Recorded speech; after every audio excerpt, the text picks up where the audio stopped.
शुभकामनाएं। प्रांगण में उपस्थित मुख्य अतिथि महोदय, विशिष्ट अतिथि, युवा शक्ति, मातृशक्ति, बुजुर्गों एवं मेरे आदिवासी भाई बहनों को मेरा प्रणाम। किसी भी समाज का अतीत अति महत्वपूर्ण होता है।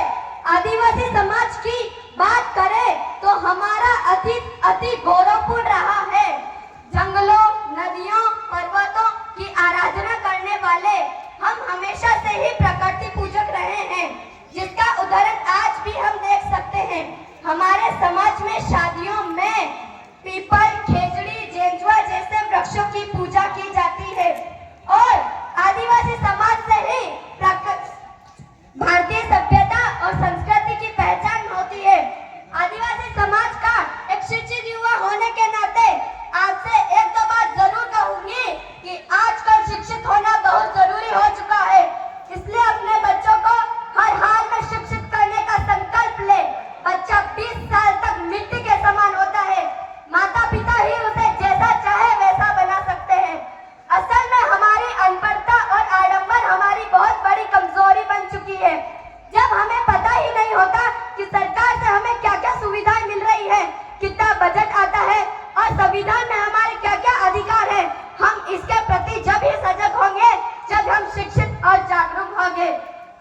मैंने अक्सर देखा है कि नेता लोग हमारी गौरव गाथा सुनाकर और हमारी संस्कृति का मात्र बखान कर हमारा नाजायज फायदा उठाते हैं।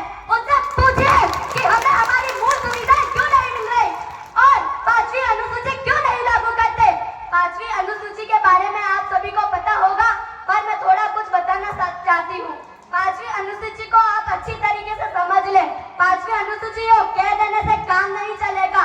इसके अंदर का जो प्रावधान है, यहाँ का जो स्वशासन है, यानी right to self governor and right to ownership, यानी आदिवासियों का राज और मालिकाना अधिकार, यानी राइट टू ओनरशिप। आज जमीन के मालिक है क्या?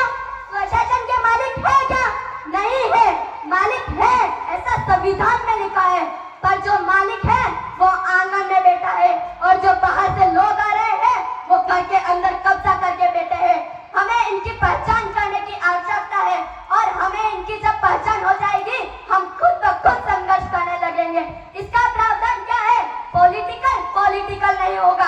आजकल यहाँ पर तरह तरह की राजनीतिक पार्टियां हैं।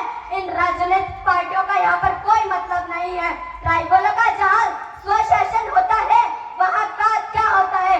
राजस्थानी पैसा एक्ट 1996, भारतीय राजस्थानी पैसा एक्ट 1999, भारतीय पैसा नियम 2011। कानून ये कहता है कि हर गांव में ग्राम सभा गठित करो और उस ग्राम सभा के अंदर कोई भी पार्टी और सारे गांव के लोग मिल करके अपने मुखिया का चुनाव करेंगे। पर इन पार्टियों के लोगों ने हमें बांट दिया है।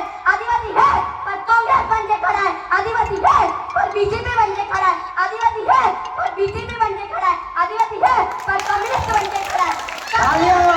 तालियों में कमी नहीं आई थी। कहाँ है आदिवासी? कहीं दिखता है क्या? हमारी तो पहचान एक हो गई है।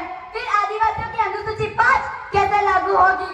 ग्राम सभा के अंदर जो कांग्रेस समर्थित है वो भी आएंगे, बीजेपी समर्थक है वो भी आएंगे, बीजेपी समर्थक है वो भी आएंगे और इन सारों को मिल करके एक ग्राम सभा गठित होगी और उस ग्राम सभा के अंदर 20 लोग नॉमिनेट होंगे और ग्राम सभा के जो डिसीजन है ये 20 लोग करेंगे। पर चल